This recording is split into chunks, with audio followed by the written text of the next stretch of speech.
Hi, it's John Braddock and Mike Gorski with the October Health Focus video. How you doing, Mike? Good. How about you? Real well, thanks. Say, it's all of a sudden got cold. Yeah. We had a fantastic September. I heard on the news that it was about the second warmest that we've ever had. And this morning for October 1st, it was like 42 degrees, 43 degrees. Yep. I think fall is here. You know what it reminds me of? Football. Football season. Football. That's right. Yeah, football season is full go. College, professional. Both the Wisconsin Badgers and Green Bay Packers are off to a great start. Sorry if you're a other fan. Are there other teams? I grew up in Minnesota, and there's another team over there that we don't talk about. But Indeed. Well, the great thing about it is now that it's getting colder, can't spend as much time outside. You know, I can just go tailgate and have a great time, right? that's true. You can have a great time, and that comes with the football season. But it's also not an excuse to start packing on those fall leading into winter pounds, because we all know that with fall comes football, other sports, and then creeps in all the holidays. And those are also dangerous. But today we're here to talk about football season because it is important. You know, if you got buddies that are tailgating or you got people coming over to the house, you want to be able to enjoy, you know, the fun and not completely seclude yourself off in a room with a plate of carrots saying that you got to be healthy during the football game. You know, we want to be able to enjoy it, but still don't forget about your health goals, whether it's, you know, weight loss or even muscle building or whatever your health goals may be. You don't want to derail those just because of a football game. Absolutely. And if I were to guess, I would think you can probably give us 4 or 5 solid tips to be smart during football season.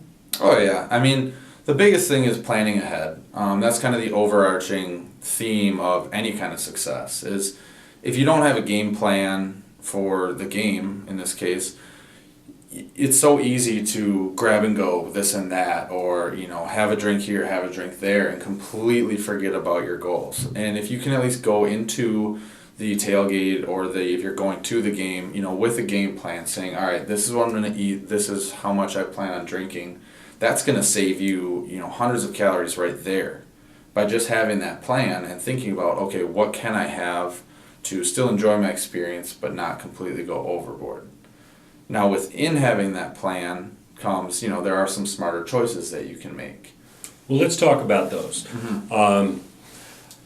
Let's start with the first things. When I walk up, first thing, somebody wants to hand you beer. So let's talk about alcohol. Right.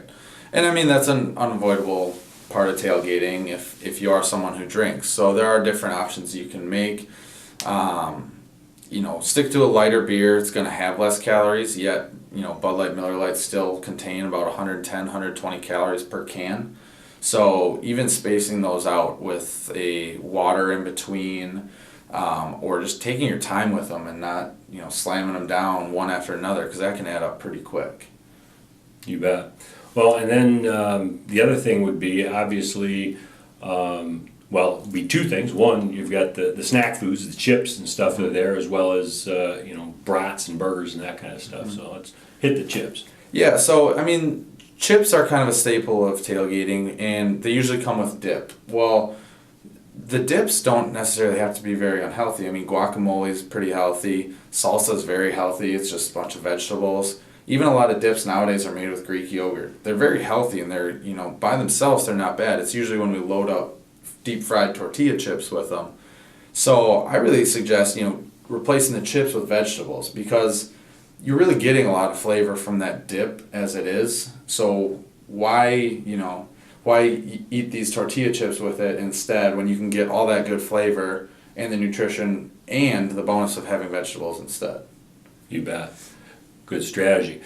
As far as meats, you know, a lot of good burgers, a lot of brats. There's chicken. I'll see chicken. Yeah, I mean, they make some awesome chicken brats these days. They've come a long way. They're not as dry as they used to be.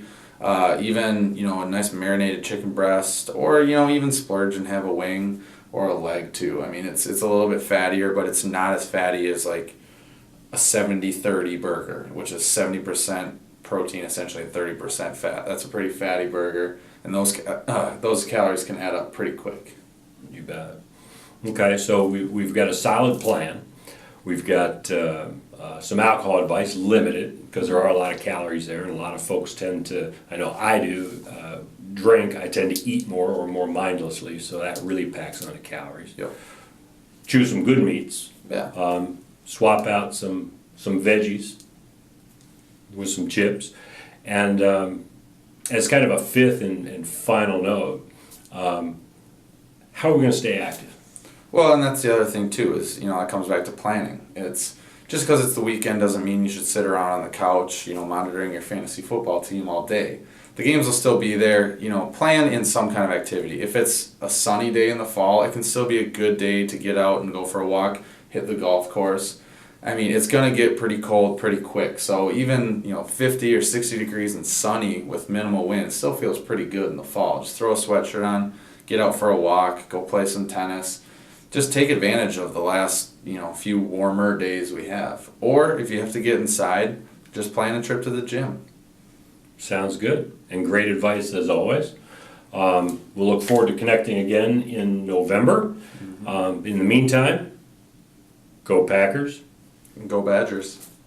Thanks, Mike. Thank you.